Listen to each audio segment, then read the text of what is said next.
Terletak di kawasan hijau kampus Universitas Indonesia, Rumah Sakit Universitas Indonesia hadir sebagai bentuk persembahan UI kepada masyarakat dalam memberikan layanan kesehatan. RSUI memiliki kemudahan akses melalui berbagai jalur transportasi. Dibangun dengan konsep Green Hospital, hadir untuk menjawab permasalahan di bidang pelayanan, tenaga kesehatan, sistem rujukan, serta pemanfaatan sumber daya. Menjadi bagian dari Academic Health System atau AHSUI, kolaborasi jejaring fasilitas kesehatan dan Fakultas Rumpun Ilmu Kesehatan Universitas Indonesia mewujudkan peningkatan kapasitas sumber daya serta menunjang tridharma perguruan tinggi.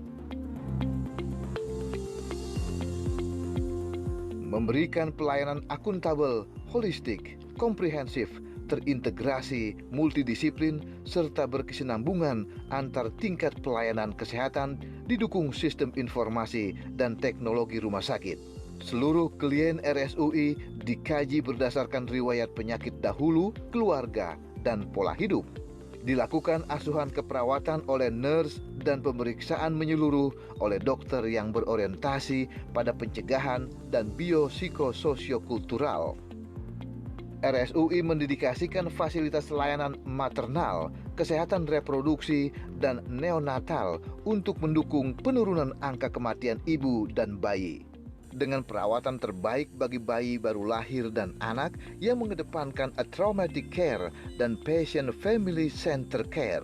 memiliki layanan unggulan neurokardiovaskuler untuk kasus jantung, otak, dan pembuluh darah secara komprehensif dan dilengkapi cath lab by plan. Menerapkan sistem kegawat daruratan code stroke untuk penata laksanaan optimal pasien dalam hitungan menit.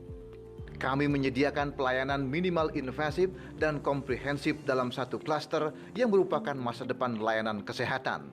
Pusat Kesehatan Gigi dan Mulut yang lengkap dan mutakhir menyediakan layanan gigi pencegahan, umum, dan spesialistik. Pelayanan IGD dilakukan oleh tenaga dokter dan nurse profesional yang tersertifikasi. Kami memiliki 4 laboratorium komprehensif di dalam satu rumah sakit. Pengelolaan pasien melibatkan peran serta keluarga melalui konseling. Mewujudkan pendidikan interprofesional bagi calon dokter, dokter gigi, nurse, apoteker, kesehatan masyarakat, maupun tenaga kesehatan lainnya.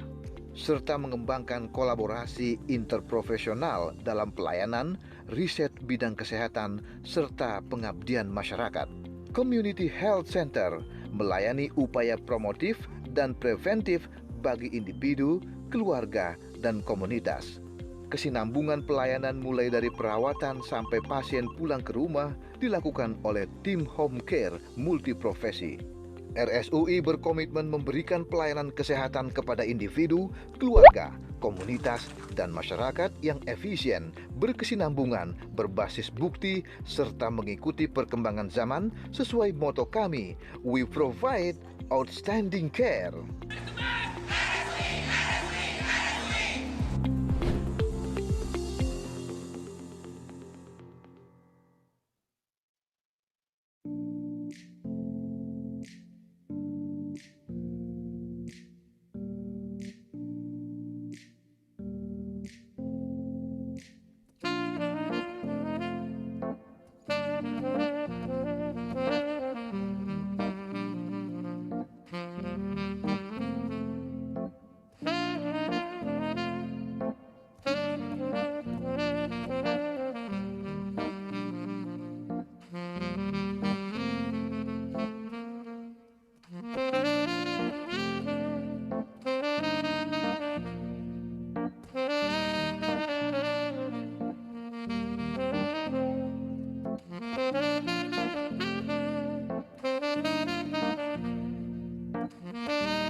Baik, Assalamualaikum warahmatullahi wabarakatuh. Selamat pagi semua, salam sejahtera buat kita semua. Terima kasih udah mengikuti atau mendaftar ke acara guest lecture iCorps hari ini. pagi ini ya. Selamat juga Hari Sumpah Pemuda, karena hari ini tanggal 28 Oktober.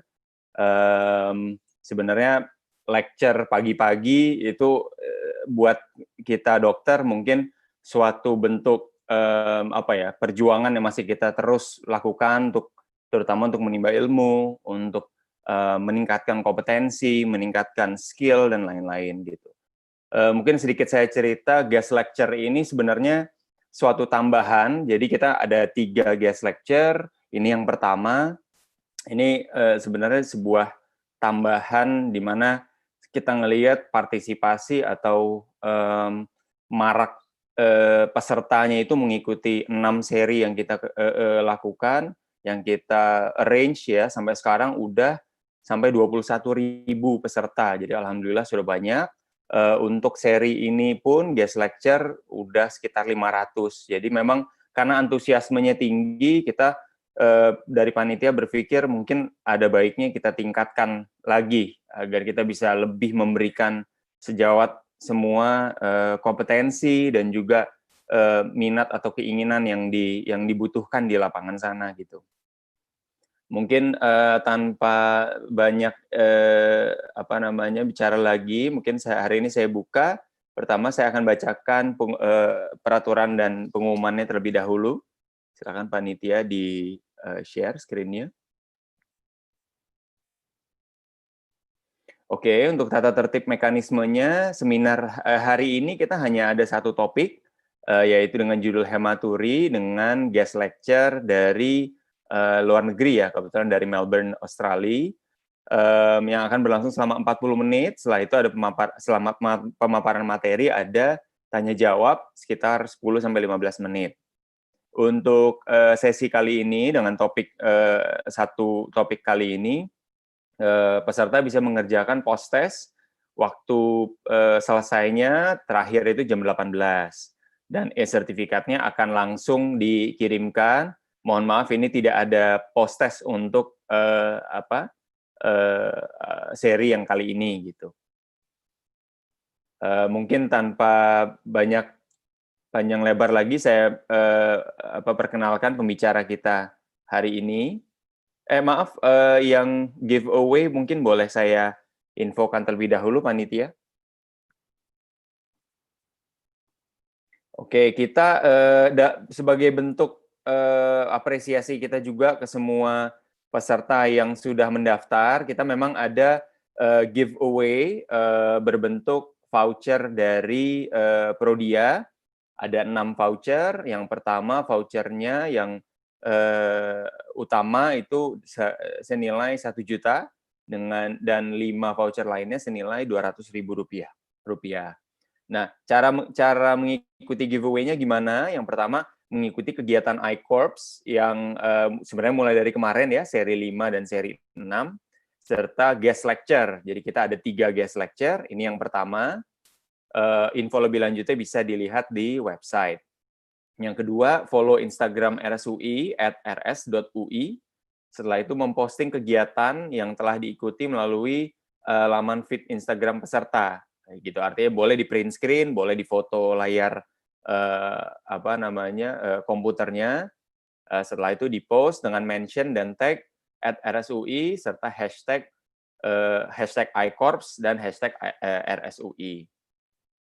Oke, mungkin sebelum kita mulai, saya infokan untuk selanjutnya acaranya kita akan lanjutkan dalam bahasa Inggris.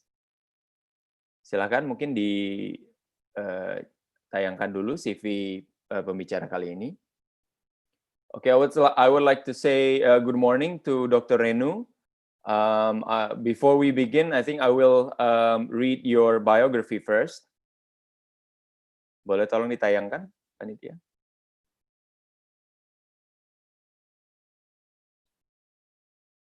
Great, it's currently loading. Okay.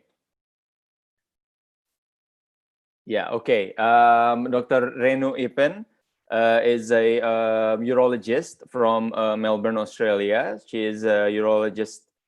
She had a urologist training at Royal Australasian College of Surgeons in 2014. Did several research on female pelvic medicine and reconstructive surgery. in University of Texas, and fellowship training in urodynamics, incontinence, voiding dysfunction, and reconstruction. She also did robotics and uro-oncology fellowship in University of California, and currently is undergoing her PhD in novel upfront treatment for high-risk prostate cancer in collaboration with the Prostate Cancer Theranostic and Imaging Center of Excellence in Peter Mac. Without further ado, please, Dr. Renu, you can start your presentation. Thank you, Dyandra, and thank you so much for this kind invitation to speak to all of you about a topic that I think is commonly encountered in general practice, very commonly seen in urology, and is probably the cause for most of the referrals to, or a large number of referrals to urology. So, and that's hematuria. So I'm just going to share my screen. And I hope that you can all see that. I'll go through the presentation, and I'm happy to take any questions at the end. So really, I want to focus on the basics of hematuria, mainly looking at understanding what investigations to do and when, and importantly, for general practitioners, when to refer on to urologists, nephrologists, etc. My contact details are here if anybody wants to get in touch. I'd like to acknowledge my colleagues both at Peter Mac and the Austin Hospital, also for letting me use some of their great pictures today. So hematuria, it's the underlying basis of the word really is Greek, and it literally means blood in urine. And as you all know, there are different kinds of hematuria. So there's macroscopic or gross hematuria, which is when the blood is visible to the naked eye. And you only need a tiny drop of blood. They say about a couple of mils in a liter to make it incredibly visible. Microscopic hematuria is when it's visible only under the microscope. Microscopic hematuria is often asymptomatic, and that's where the term asymptomatic microscopic hematuria, or AMH, has been coined. And the prevalence of asymptomatic microscopic hematuria, and this is something that's very commonly encountered in general practice, it's a wide range, so anywhere between 1.7% to 31%. But probably in clinical practice, we see it with a prevalence of about 4 to 5%. The important thing to know about macroscopic hematuria is that it is always abnormal. We may not find a cause, but it is a red flag symptom, which means that we always need to try and seek out an explanation or exclude any important or sort of cancerous causes. If a patient is under the age of 40, cancer is unlikely, but it still needs to be excluded. So all macroscopic hematuria should be investigated to some extent, and it does depend on the context in which it occurs, but it should be investigated. These are the broad causes of macroscopic hematuria, and obviously I put cancer up front because not because it's the most common, but because it's the most important one to exclude. Infection, any kind of injury or inflammation along the urinary tract can cause macroscopic hematuria. Benign prostatic hyperplasia and prostatitis are very common causes of hematuria, especially in older men. Renal, ureteric, or bladder stones can certainly cause hematuria. It could also be a sign of interstitial kidney disease, but various other inflammation of the lower urinary tract, cystitis, urethritis. Cystitis commonly caused by your run-of-the-mill urinary tract infection. And then there are unusual causes such as urethral caruncles and various traumatic causes. And as I said, often there is no cause found, but we still need to look for it. The risk of malignancy, and this is just a graph that shows the numbers in terms of malignant causes and the age range. And you can see that patients over the age of 50 to about 80 probably have the highest risk of malignancy. Once you get to the much elderly population, things like BPH will become a more common cause of macroscopic hematuria than malignancy. But again, cancer is really a problem in the middle to older age population. and it accounts for about 25% of causes. So what do we look for in history and examination? Well, first we want to know whether there are clots and whether they've been in clot retention, whether there's any associated pain that could give you an indication whether it's a renal stone related problem. If there's any sort of systemic symptoms, if they've got fevers, sweats, which may indicate an inflammatory or infectious cause. Weight loss can point to cancer. Importantly, we want to know if they've had any exposure to exogenous toxins such as cigarette smoking, dyes, what kind of occupation they've had, and whether they've had any exposure to environmental carcinogens. Beetroot consumption, you should ask about it. It's a rare cause of discoloration of the urine that can happen. Trauma needs to be sought out for and excluded. And then examination should really focus on not just an abdominal examination, but a prostatic examination as well, looking for BPH and also prostate cancer. So I would say all patients should have a urine culture done to see if infection is a cause for the hematuria. They should have some bloods done to make sure that their renal function is okay, that their hemoglobin is okay. And in the correct setting, patients should have a PSA done as long as it is done with appropriate counselling. Urine cytology should be done. There should be some form of upper tract imaging, and there's been a lot of controversy between doing ultrasounds and CTs, and I'll get to that a little bit later. But eventually, most of these patients should have a cystoscopy done, unless there is a very clear-cut other cause for the hematuria. So on urine culture, and this is not just culture, you're also looking at microscopy of the urine. You're looking for the presence of any infection. You want to look specifically at the morphology of red cells, and this is particularly important for microscopic hematuria. You want to look at the presence of red cell casts that can indicate kidney disease, and you want to look for the presence of protein in the urine. Proteinuria can also be an indication of kidney disease. Urine cytology is important, but it depends on the context in which it is done. If patients have got frank hematuria or ongoing hematuria, urine cytology can be very unreliable. It doesn't have a lot of sensitivity for low-grade TCC, but it is good for high-grade urothelial lesions and CIS within the urinary tract. So urine cytology, if it is negative, it doesn't mean that you can just rest and say that there's nothing going on. Even if they have negative cytology and imaging, they do still need to go ahead and have a cystoscopy done. If they have positive cytology, then that's a very good reason to proceed to cystoscopy and investigation of the underlying problem. So this is a sort of upper tract imaging that has traditionally been used. Traditionally, an ultrasound scan, you can see the kidney here, has been used, and an IVP. This is very old school. We don't generally do IVPs anymore. But it's really looking at the outline of the urinary tract and making sure that there are no filling defects or lesions there that could explain the hematuria. Nowadays, CT IVP really has the highest sensitivity, looks at everything, looks at the cortex of the kidney, looks at the urothelium from right to the calyces down to the bladder and even the urethra. You get a really nice view of everything that you're concerned about within the urinary tract. So I would say that if their renal function is good, then a CT IVP is probably the best imaging we have, cross-sectional imaging we have to look for any other causes of hematuria. Now remember, with the cystoscopy, you will investigate the bladder, but you won't necessarily investigate the upper tract. So a CT IVP with specifically a non-contrast phase to exclude any stones, and also a contrast phase and a delayed phase. So it's really 3 phases at least, looks for any specific lesions. And in this example, you can see that on the left side, the kidney seems to be, at least the collecting system seems to be pacifying well. And you can see here there's a filling defect, and that's most likely going to be an upper tract TCC.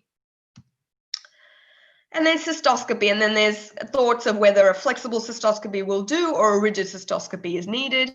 I would say if all your tests are normal, then a flexible cystoscopy is probably okay. If there's a higher index of suspicion or imaging has clearly shown what looks like a bladder tumor, then I would say you should proceed directly to a rigid cystoscopy.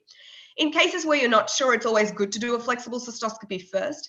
That way, if you identify a bladder tumor, then not only can you plan for them to have a bladder tumor resection, but you can also plan to give them some intravesical chemotherapy afterwards. In some areas, you need some preparation for this to prepare it. These are things like mitomycin or epirubicin. You can really plan to give these patients intravesical chemotherapy as well. And that means that you're really giving them the maximum amount of care that you can in the one setting.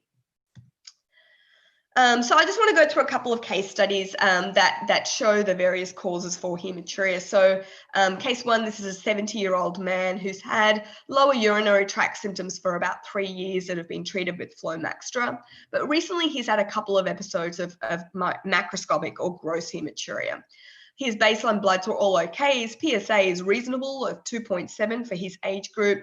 Urine microscopy didn't show any growth. A cytology was negative, and a CT-IVP didn't show any urothelial problems or renal problems. And at cystoscopy, we could see that there's this big, large vascular prostate. So you can see the lateral lobes of the prostate are almost kissing each other, which means that they're almost touching. And you can see that the bladder is occluded there. And if there's no other cause of hematuria found, then BPH is the most likely cause of the hematuria. When the prostate gets big like that, it becomes very vascular. You can see the vascularity in that prostate. And this is very prone to bleeding. This neovascularization becomes very friable and vulnerable and can bleed just like that. So this is the most likely cause in this man. So in this case, there are a couple of options you can observe if the episodes of hematuria are not bothersome for him and if they're very rare. You can start them on something like Proscar or finasteride or dutasteride. These actually not only do they help with voiding symptoms like Flomaxtra, but they actually inhibit the conversion of testosterone to its active form, and it helps to shrink the prostate and reduce the incidence of bleeding. And it works very well. It does take a few weeks to take effect. We say that the full effect is really only seen in a few months, probably about 3 to 4 months. And because it inhibits the conversion of testosterone to its active form, it affects PSA. And because the prostate size is also reduced, it also affects PSA. So after 6 months of treatment with something like finasteride or dutasteride, the PSA of the patient will effectively be halved. So if you want to find their true PSA, then you have to start multiplying it by 2 or doubling it to get their true PSA reading. And that's an important thing to keep in mind in patients on these medications. If they have bothersome symptoms and they have hematuria, then surgery is also an option, especially if they've tried medical treatment. So these are things like a TURP, transurethral resection of the prostate. We have other forms of other energy sources, I should say, of doing TURPs now, such as green light laser. And if they have a very, very big prostate that's not amenable to a TURP, an open prostatectomy or a HOLEP, which is endonucleation of the prostate, are all options. Case 2, now this is the female, 68-year-old lady who's had worsening frequency of urination for the past 4 months. And she's had a couple of days of frank hematuria. She has a history of hypertension and cholesterol, but very importantly, she's a smoker with a long history of smoking. Examination is unremarkable. Her blood tests were all unremarkable. Urine culture and microscopy showed lots of red cells, but no growth. Cytology was negative. And a CT-IVP potentially showed a filling defect within the bladder. Now, in the context of bleeding, this could either be a cancer or it could be a blood clot. So, certainly this patient needs a cystoscopy. And this is what we found on cystoscopy. So you can see that in the bladder, there is this big bladder tumor, very papillary appearing, looks like almost like a cauliflower. But this sort of flowery appearance kind of indicates that it's a superficial bladder cancer, but very prone to bleeding. So this is a cause for the filling defect as well as the hematuria. So looking at bladder cancer, it tends to be much more predominant in males than females with a 3-to-1 ratio. However, females tend to have a much worse outcome from bladder cancer. Sometimes we say that this is because females, when they have hematuria, that tends to be attributed to urine infection, and they're not referred to a urologist until very late. And so their bladder cancers are often identified at a much more aggressive stage, so they have a much higher chance of dying with bladder cancer. Or it could be a genetic thing as well, that women just tend to have a more aggressive form of the disease. In men, it's very common. It's the 4th most common cancer in men, but it is rare in men under the age of 50. And usually they're in the sort of age range of 60 to 75 at diagnosis.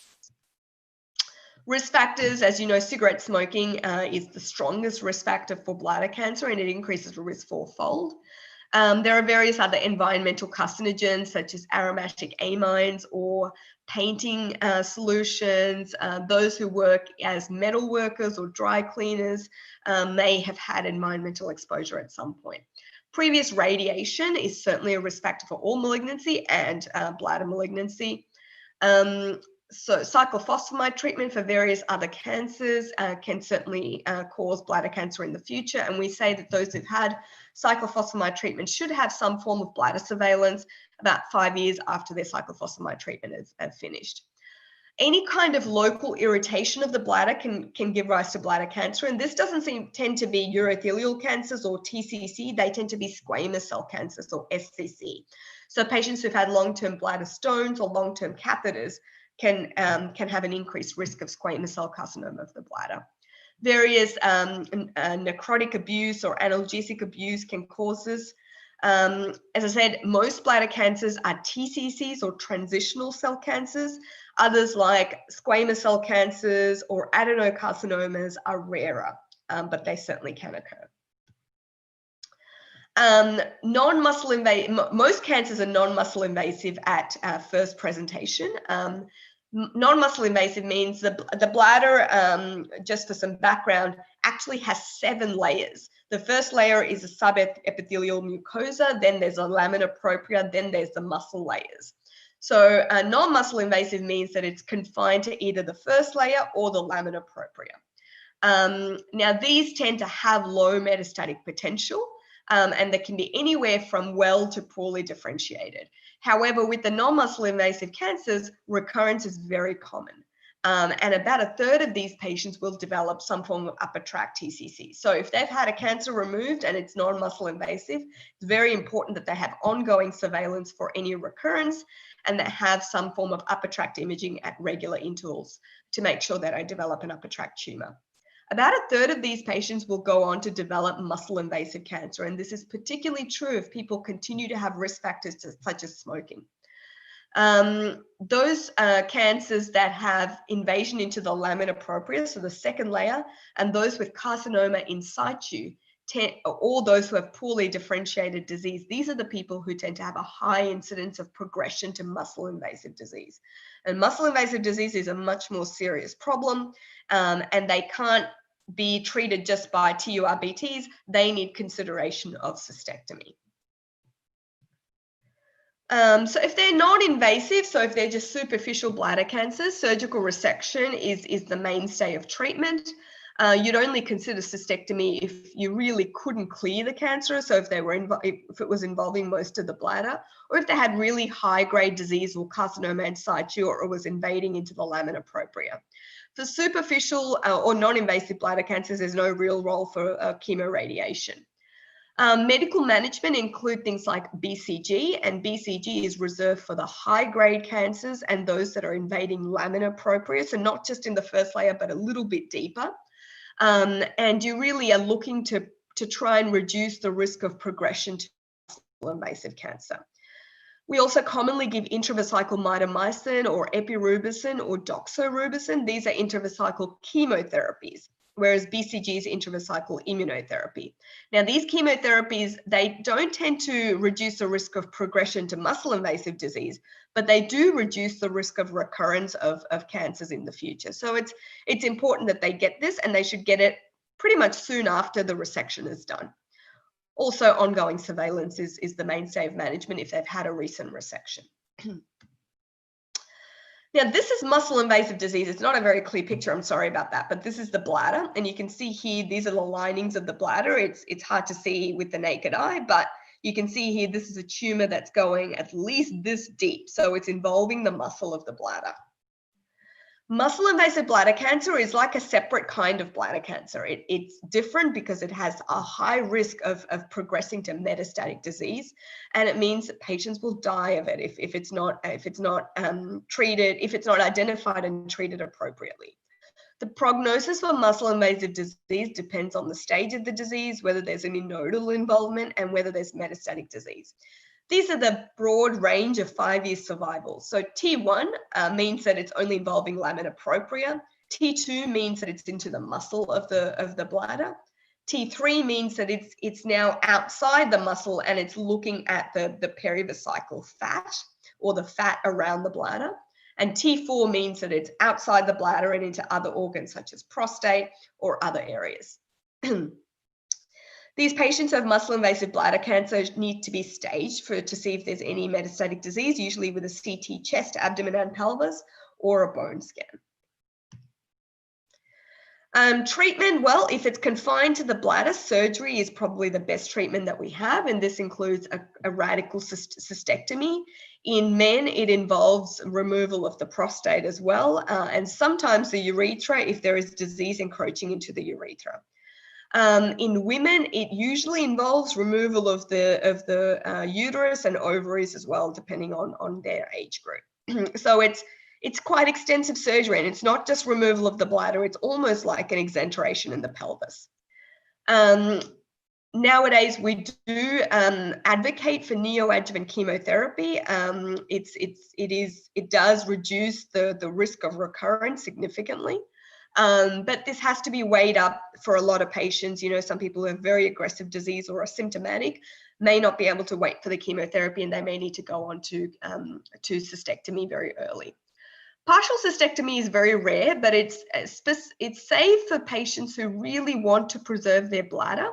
And it's for particular tumors that are well away from the ureteric orifices and well away from the prostate, and it's only involving one area of the bladder, and there's no CIS in the remainder of the bladder. In these patients, a partial cystectomy may be an option, but it's rare that we would do it.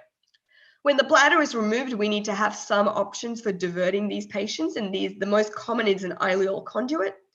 They can also have continent pouches, which require catheterization through a little hole in the abdomen, or they could have a neobladder. These are the broad options. But for most patients, and the easiest to manage, is an ileal conduit. Now, chemoradiotherapy may be an option. It could be a potentially curative option in select patients who are not fit enough to have surgery, and it could also be used in patients with metastatic disease.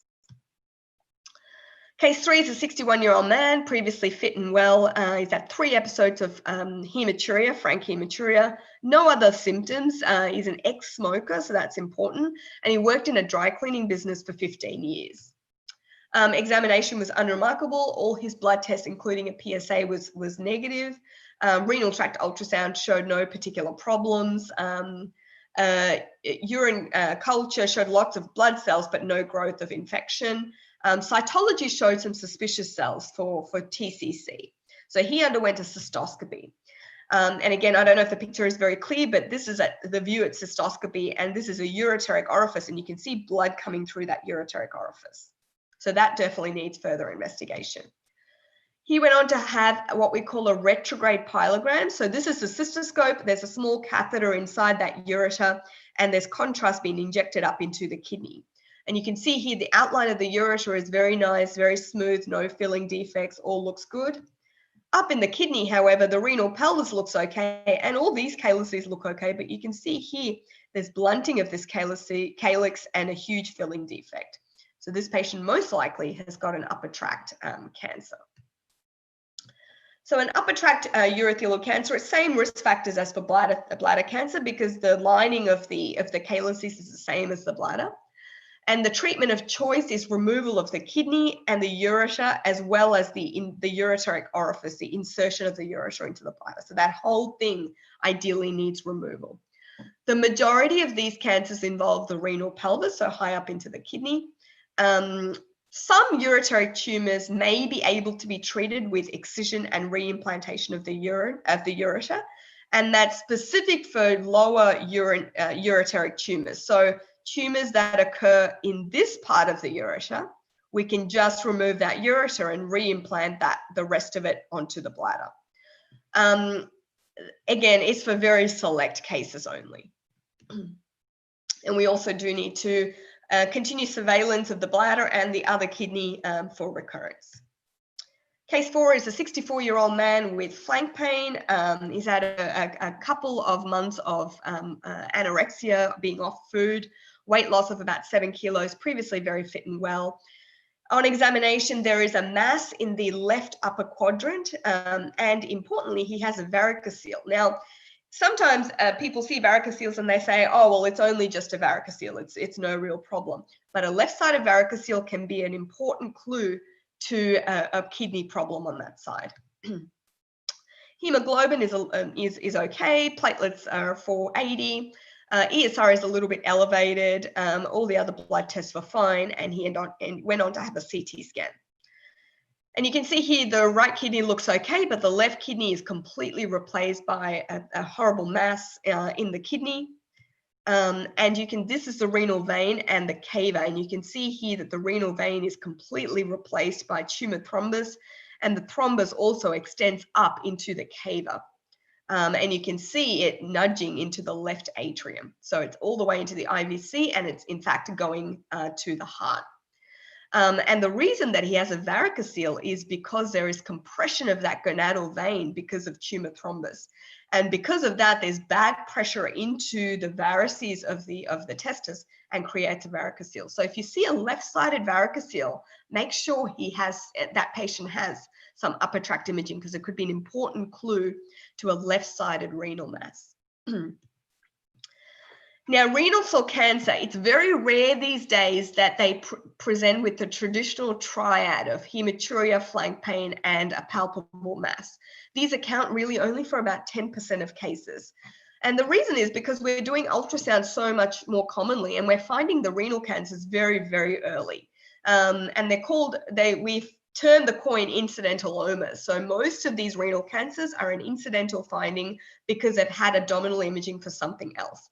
It's only very rare that they would present with the classic triad, and about a third of patients, however, with renal masses will present with some metastases. They may also present with paraneoplastic syndromes, and they occur in about a third of patients, and these are usually associated with very aggressive cancers and those that have poor prognosis.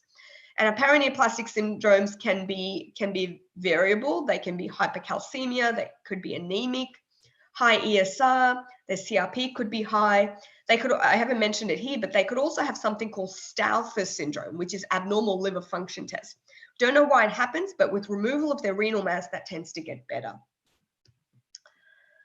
Now, I'd like to move on to microscopic hematuria. So I think I've covered most of the causes of macroscopic hematuria and different case studies to see what sort of outcomes they could have.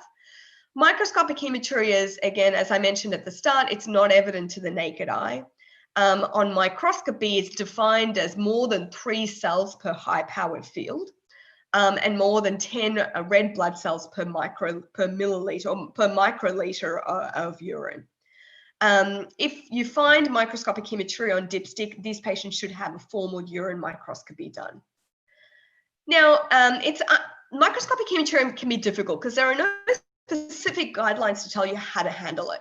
In asymptomatic patients, if they're less than 40, it tends to not be very common, but if they're over the age of 40, it can occur in about 13 to 15%. According to various societies, depending on where you look, it can occur in about 15% of healthy adults, so no other cause found. In Australian communities, it's about 10%. There are multiple benign causes. So strenuous physical activity in some patients can cause this. Menstruation can lead to microscopic hematuria, or a perception of macroscopic hematuria, which is really not true. Any sort of viral illnesses can cause microscopic hematuria. Sexual activity can promote this. Trauma and infection can also cause this. What's a risk of finding cancer in microscopic hematuria? Well, as you can see, it's much lower than macroscopic hematuria. This is just this was published in the Journal of Urology a long time ago in 2000, and this is looking at the percentage of females with both micro and macroscopic hematuria and the risk of finding cancer according to age. So as you can see, as age increases, the likelihood of finding cancer does increase, but again, it's much lower than macroscopic hematuria. The diagnostic yield tends to be lower, so often we don't find anything. All potential causes of macroscopic hematuria can cause microscopic hematuria. So you need to stratify the investigations according to the clinical picture. Evaluation should really be looking for smoking history or occupational exposures to various other carcinogens. In men and women, really, you should be looking for voiding difficulties. Inquire for macroscopic hematuria. Have you ever seen blood in the urine? Patients who are older than the age of 40 should have this investigated. If they've had any previous urological problems or if they've had a history of recurrent infections, these are the things that should be sought out on history.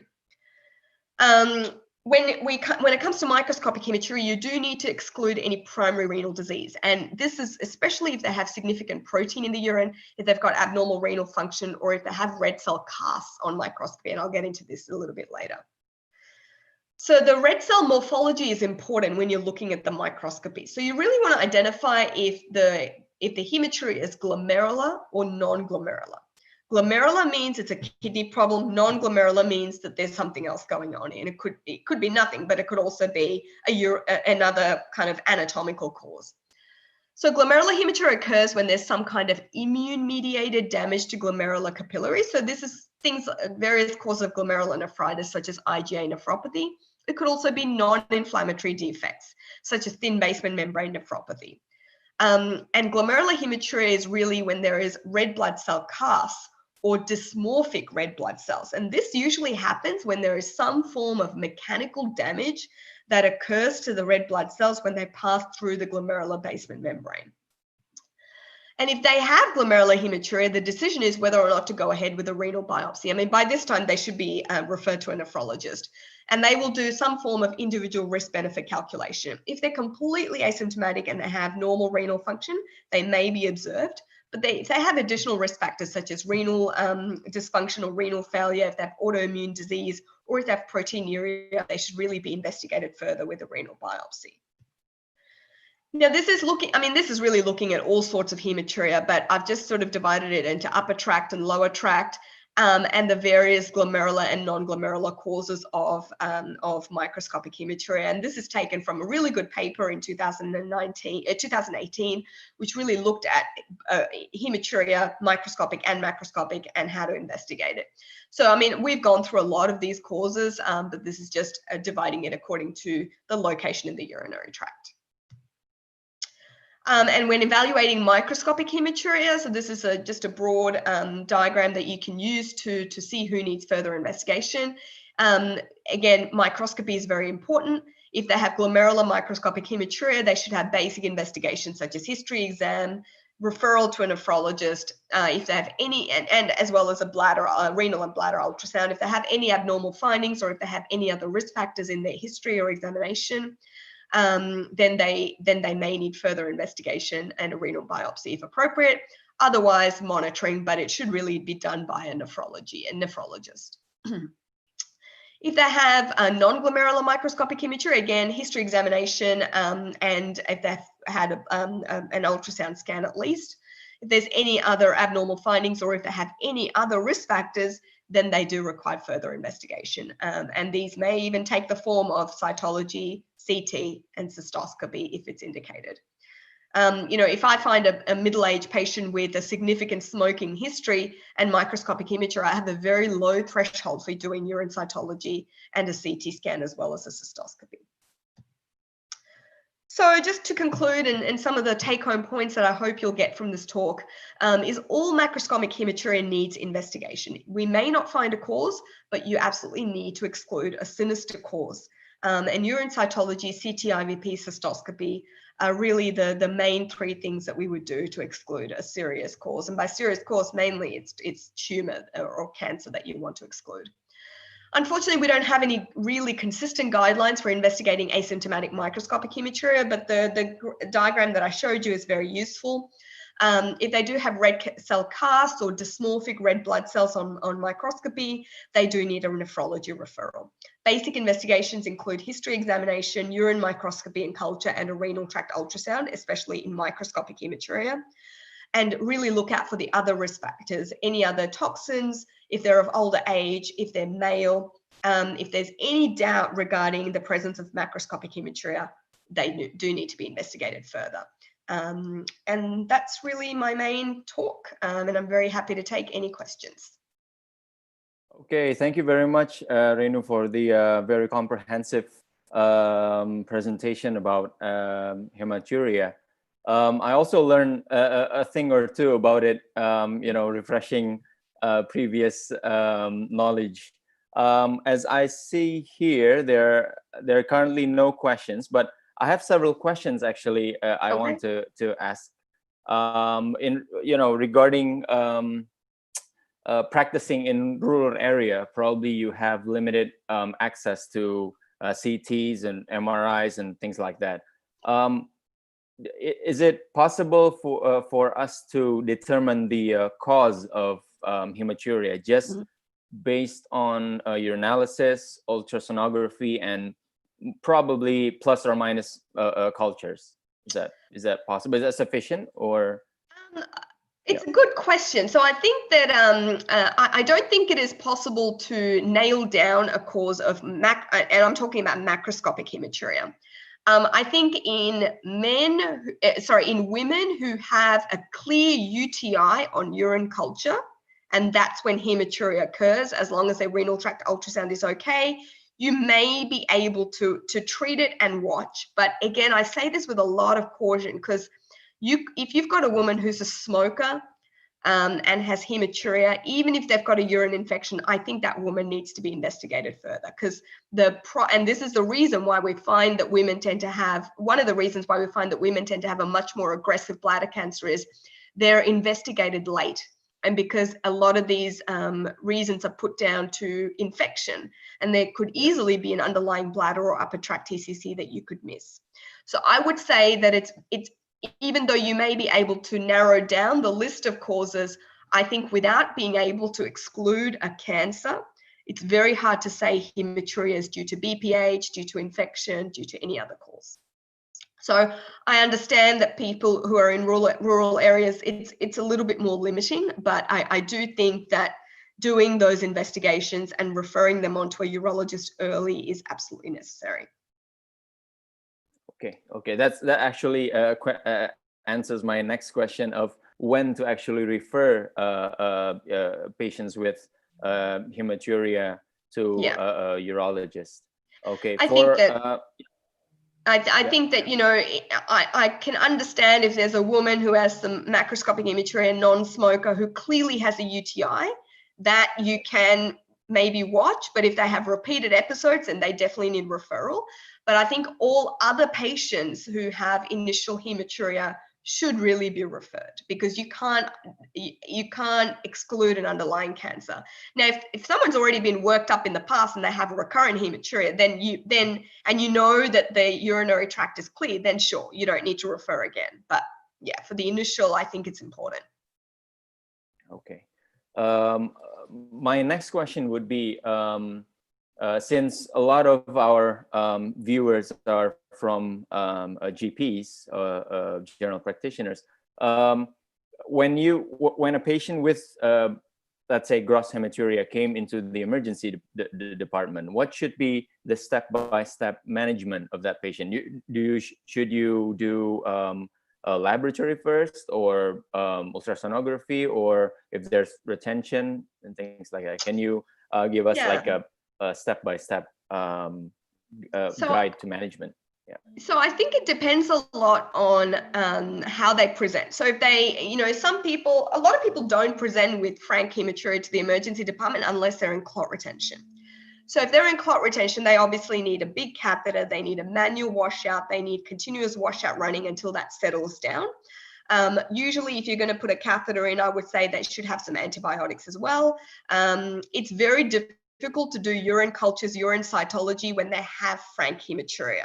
So especially if they're in clot retention. So I think they need to get over the initial period, get their urine clear, get them home, and then do the subsequent investigations.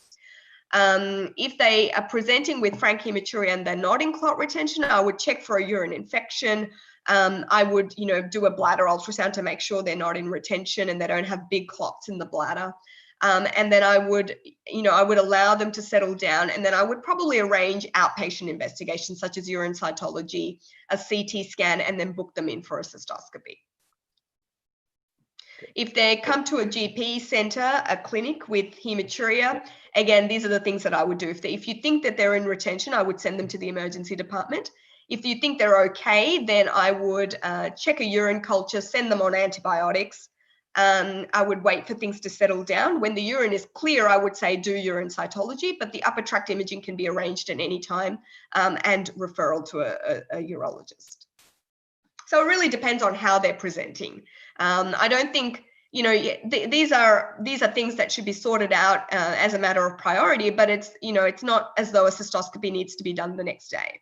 There is certainly time to get some upper tract imaging, to get urine cytology, and most of these things can be done in an outpatient setting. Okay, thank you. We have a question from the audience here. Is from Dr. Gilbert Lehman. Thank you so much, Dr. Renu Eapen, for the lecture. I would like to ask you about non-glomerular hematuria. Is there any specific finding in the urine that indicate non-glomerular hematuria? Because in glomerular hematuria, we will find red blood cell cast and dysmorphic RBC. Thank you very much. Yeah. So non-glomerular hematuria, it's a good question. Non-glomerular hematuria is really just saying that it's not glomerular hematuria. So it's an exclusion thing. So if you don't find dysmorphic red cells, and the red cell morphology is normal, then you can say that it's of non-glomerular origin, which means that there's not a problem with the glomerulus and the red cells passing through the glomerulus. It's actually the effect of the hematuria is after the urine has been expelled into the calyces. So that's what that means. So essentially all you want to check is whether it is glomerular. If it's not, then all the other causes are non-glomerular. Okay. And you go down that non-glomerular pathway. Yeah. Okay, thank you. For determining the cause of hematuria, is it possible just based on, like, say, coming back to the previous question, actually, can we just, is it possible for us to have a classification based on the age and the sex of the patient? For example, if after you done urinalysis, ultrasonography, and cultures, like for rural practices, is that possible just based on the patient's age? For example, if the patient is on the younger side, it's probably infection. If it's on the older side, it's probably cancer. Is that possible? Look, I don't think you can classify based on age, but I think you can get an indication of what the likely causes are based on age. So, if you're talking about an elderly man in their 80s with a long history of lower urinary tract symptoms, non-smoker who has hematuria, it's probably prostatic BPH in nature. But, if it's sort of a middle-aged man who's a smoker, has episodes of hematuria, and the imaging shows a bladder tumor, then, it's bladder tumor. And if it's a much younger person, that it's unlikely to be cancer, but cancer still needs to be excluded. So, I think that you can classify the likelihood of cancer or various causes based on age, but you would never be able to reassure a patient that, don't worry, it's just an infection, unless you do those investigations. Yeah. Okay. It's probably better if you do several more examinations first before you conclude that it's infection or not. Yeah. Exactly. And most of these things are really to exclude cancer. I mean, that's the one you want to catch. That's the one you want to exclude. And once you've excluded that, then you'd be fine. Yeah. Okay. We have another question from the audience, Dr. Edwin. I would like to ask a question based on your experience. How do you manage a patient with macroscopic or gross hematuria in primary care emergency setting? Probably more or less it's the previous step-by-step management guide that you should do. Probably, if I may add, how do you manage patient with gross hematuria with clot retention in a primary care emergency setting? So yeah, I mean, so if it's a hospital and it's an emergency, so if I'm a GP and a patient comes to me with gross hematuria and is in retention, or it's finding it difficult to pass urine, I would immediately send that patient to an emergency department with a letter saying, this patient has got hematuria, is in clot retention, you know, he needs a catheter and further analysis, further investigation. If I were a urologist or a doctor in the emergency department and someone came in with a history of clots and hematuria and retention, then I mean, the first thing, you know, you want to make sure that that patient is well. You know, don't forget ABC, airway, breathing, circulation. Make sure he has a drip in. Make sure that they get some fluids if they're dehydrated. And the next important, send off some bloods at the same time. The next important thing is to put a catheter in. Now, if I know that it's clot retention, I would put a big 3-way catheter in, and then I would do manual washouts. That's really important. A lot of emergency departments just put a catheter in and get a 3-way bladder washout running. And that's a lot of problem, because unless you get the clots out of the bladder, the catheter will never run properly and you'll never get the urine clear. So I stand there and I do manual washouts. And, you know, I've done manual washouts for an hour just to get all the clots out of the bladder. You have to be gentle with it, and it's most often it's best done by a urologist or a urology registrar. But that's a really important step in getting that patient clear of urine, clear of the blood. Once I'm fairly confident that the clots are all out, often you can actually get a patient clear just by getting all the clots out. Once that's done, then I start a continuous bladder irrigation, and I admit them to the ward with intravenous antibiotics. If the bleeding settles down, I turn off the irrigation, make sure that the urine remains clear, and then I remove the catheter and give them a trial avoid and make sure they can pass urine successfully, and then get them home with plans for outpatient imaging, urine cytology, and a cystoscopy. Okay, thank you. That's very complete, I think. I myself have experienced, you know, doing manual washout for the entire night as a resident. Yes. So yeah, that's an experience I will never forget. Yeah. And the bladder washouts, you know, you do need to be careful with them, because I think people who are not urologists can often be a little bit too harsh with the bladder. And remember, bladders that bleed, they are a little bit more vulnerable than normal bladders. They're inflamed. They're not quite right. So you just need to be gentle, because I have seen perforations of bladders and things with over enthusiastic bladder washouts. But I think that the key is just to persist until you get all the clots out. That's a very important step. Yeah. Okay. Well, regarding inserting a large catheter, do you have any tips or tricks of how to do it safely? You know, still we have to remember that because the catheter is big, so inserting it, you know, probably forcefully probably will damage the urethra, and then you know, everything will be even harder for us to evacuate the clots. That's right. And sometimes if patients have a big prostate and that's the cause of the bleeding, that can be an obstruction to putting a catheter in. So my first tip is to use plenty of lubricant. That is really important. Sometimes I even use, when our lubricants come in these sort of injecting things, and I sometimes use 2 syringes of lubricant. And then I make sure that when you, especially in catheterizing a male, you're holding the penis straight upright. And then the catheter is, and they should never be forced. You know, it should just be gentle pressure.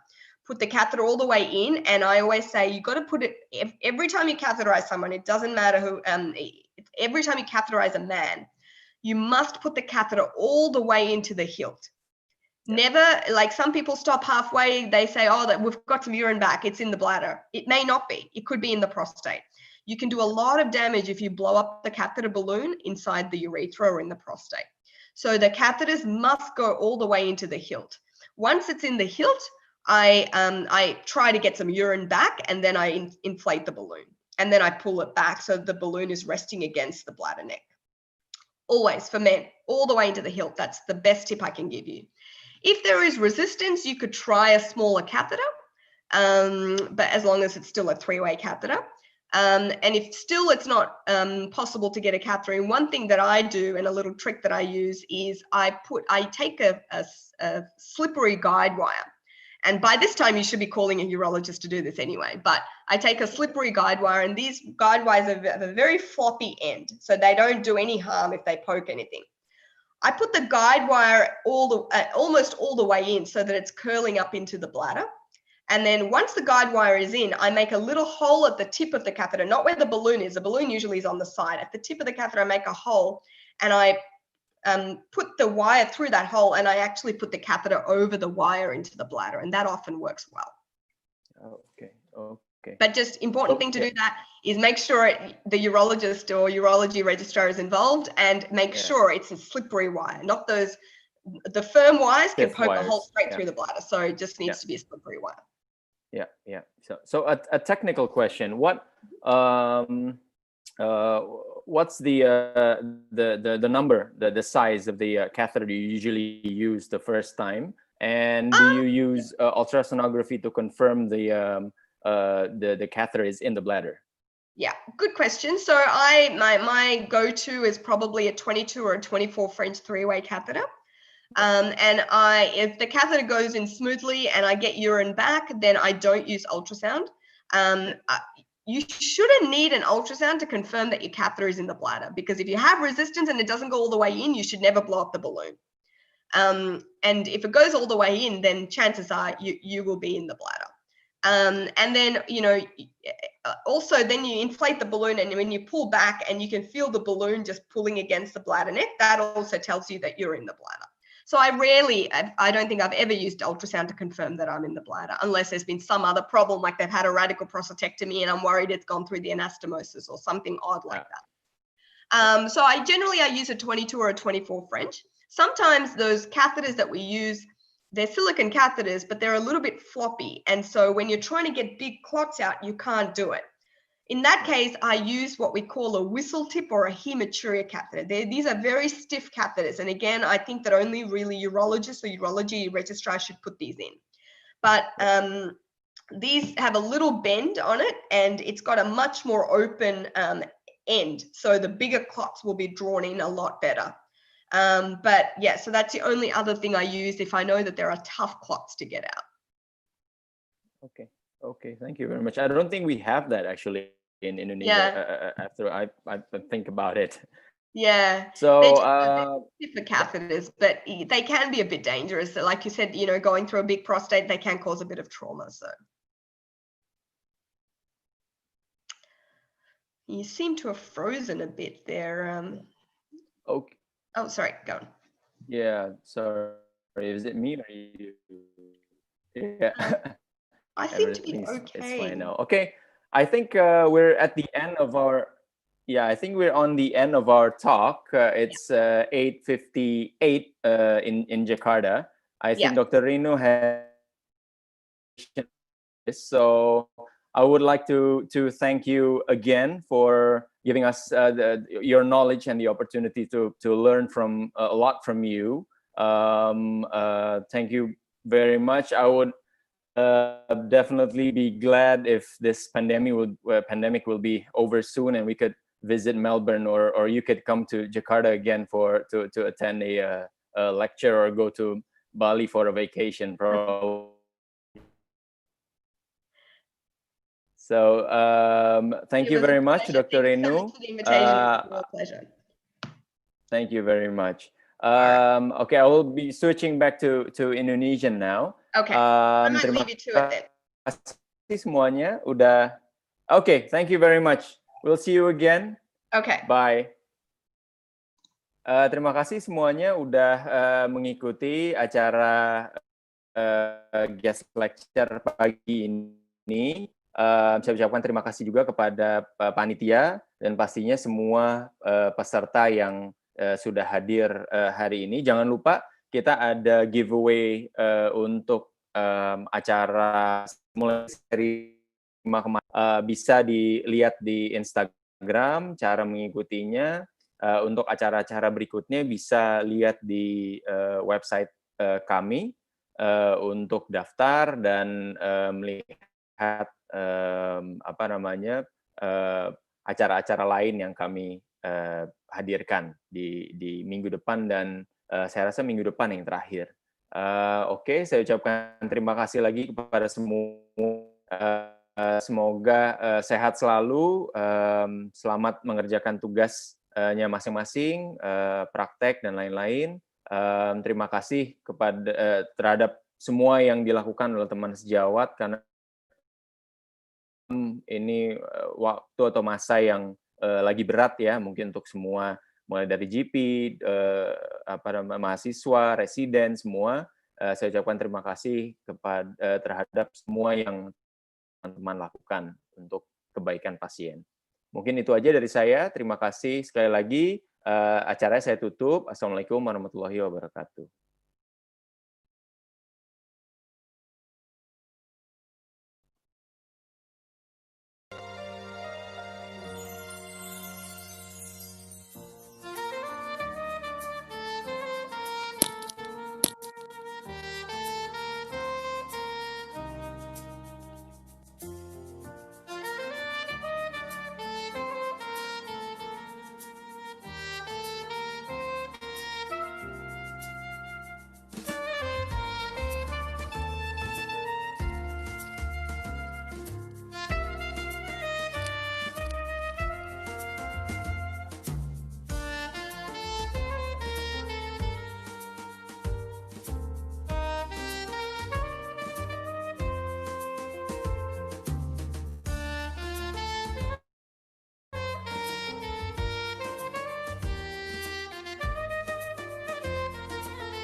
you.